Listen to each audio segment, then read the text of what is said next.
That free app on your phone is not a gift. You are the inventory. Your attention is sold by the second. Here's how that actually works. You download a free app. You never pay a cent. Yet it somehow makes more money than a rival that charges a few dollars. That feels upside down. But there's a clean money logic under it. Most people say the same thing. They say the app shows a few ads, or it pushes you to buy a premium feature. That does happen, but it is not the engine that powers the giants. The trick is the price tag. Zero is not just cheap. Zero makes you worth more in the ad market than 99 cents ever could, because zero brings in almost everyone. And scale is everything here. What sits behind free is programmatic ads. That sounds fancy. It is just automated auctions for your attention. But do not think of a billboard on a highway where one company rents the space for a month. Think of a stock exchange for eyeballs, running at the speed of light. On this exchange, every single ad slot, that little banner at the bottom of your screen, is a stock that gets listed, auctioned, and sold in the time it takes you to blink.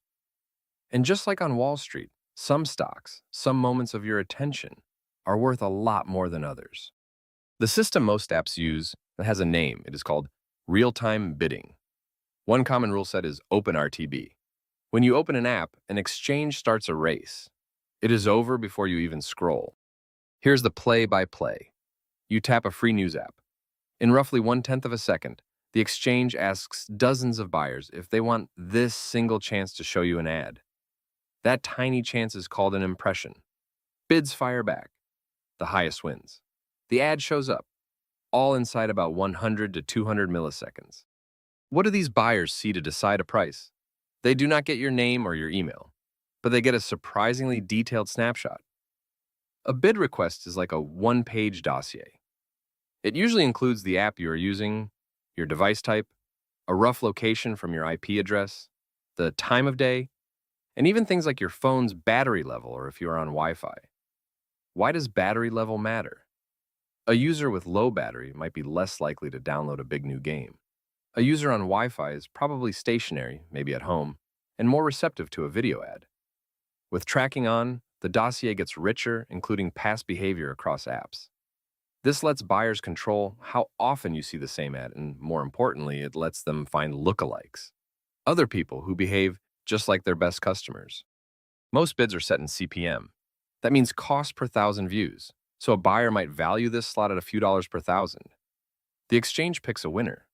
The ad renders before your thumb moves. If it feels instant, that is the point. So why does zero price win? Because it removes all friction. More people install the app. People also spend more time inside it. That means more impressions every single day to sell on the attention stock market. Now the flywheel kicks in, and this is where the free model crushes its paid rivals. More users create more data signals. Those signals make the ad targeting smarter. Smarter targeting means advertisers are willing to pay more for each ad slot because they are reaching the right people. Higher bids mean more revenue for the app. The app can then spend that money on marketing to get even more users. More users pour in, the data gets even better, the bids go even higher, and the wheel spins faster and faster.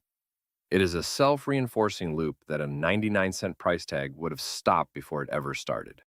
Follow the money, and it shows up fast. In 2023, Google's ad business brought in about $237.86 billion. That is from free things like search, Gmail, and Maps. Zero price maximized reach. Ads turn that reach into cash. YouTube has a paid tier, but the big money is still ads on the free tier. In 2023, YouTube ads alone made about $31.5 billion. That is a lot of value from free viewing. Meta's numbers tell the same story. In 2023, the company earned about $131.95 billion from ads. While Meta does not break it out, analysts estimate that Instagram's slice of that pie is massive. Think $50 to $60 billion a year. To put that in perspective, the total revenue of the New York Times company in 2023 was about $2.4 billion. A single free photo sharing app is earning 20 times more than one of the world's most famous paid media institutions.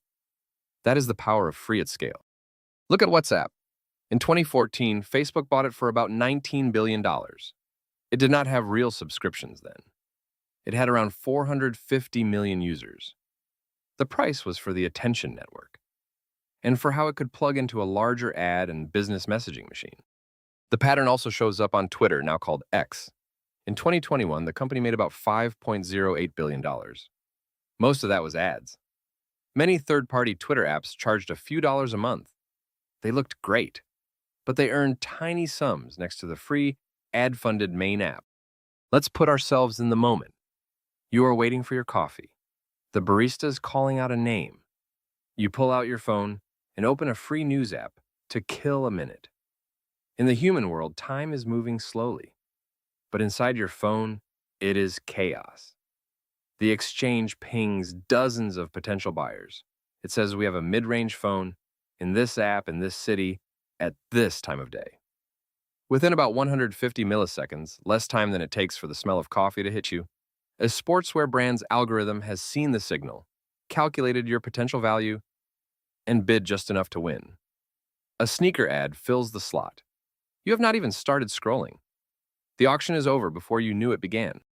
Now, scale that up. The average person spends around 5 hours a day in mobile apps. That creates billions of ad slots across the world every day. Each slot is one more tiny auction. The cash machine is not one giant sale. It is a constant drip of wins. Sometimes free crosses a line. In 2013, a popular Android flashlight app settled a complaint with the Federal Trade Commission. The case said the app shared precise location and device IDs with ad networks without clear disclosure. The app was free. The light was not what made money. The location pings did. In 2019, the Los Angeles city attorney sued the Weather Channel app. The claim was that it misled users about how location data was used. The company later settled without admitting wrongdoing. The bigger lesson is simple. Many apps sell targeted access, not a raw data file. Words matter, but your context still has cash value. Your settings can literally move markets. In 2021, Apple rolled out app tracking transparency. You have seen it, that little pop-up asking if an app can track your activity across other companies' apps and websites. When you tap Ask App Not to Track, you're not just protecting your privacy.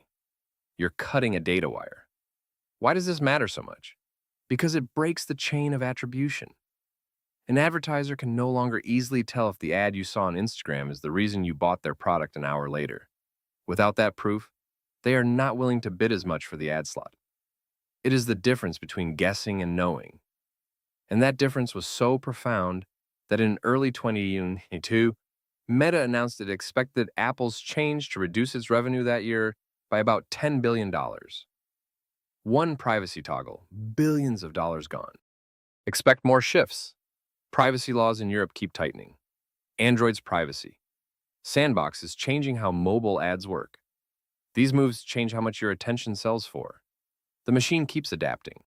Let's zoom out to this bigger pattern. Two-sided markets love zero. You make one side free to fill the room with users. You charge the other side, the advertisers, for access. When the room is full, access is valuable. And here's a final twist. In this world, context can often beat content. A map or a weather app might seem boring compared to a prestige video game. But they know where you are right now and what you might need. That signal can predict your intent to buy something. Someone checking the weather on a sunny Saturday might be about to do yard work, a perfect time for a hardware store ad. Someone using a map app to find a new restaurant is clearly about to spend money on a meal. That immediate intent is what advertisers will pay a premium for. Not every free app runs on deep tracking. Plenty run only contextual ads. Some take donations, some are funded by grants or bundled with other paid services.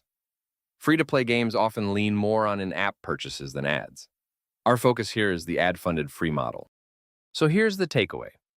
Free is not a gift. It is a trade. The cash you do not pay gets swapped for the attention you do. The big money flows through programmatic auctions. And somewhere in the last 150 milliseconds, someone bought a tiny slice of your day. If you like the hidden money logic behind everyday tech, subscribe for more sneakonomics. There is a whole channel of little reveals like this. Drop a like if this helped and dig into our other videos. See you next time.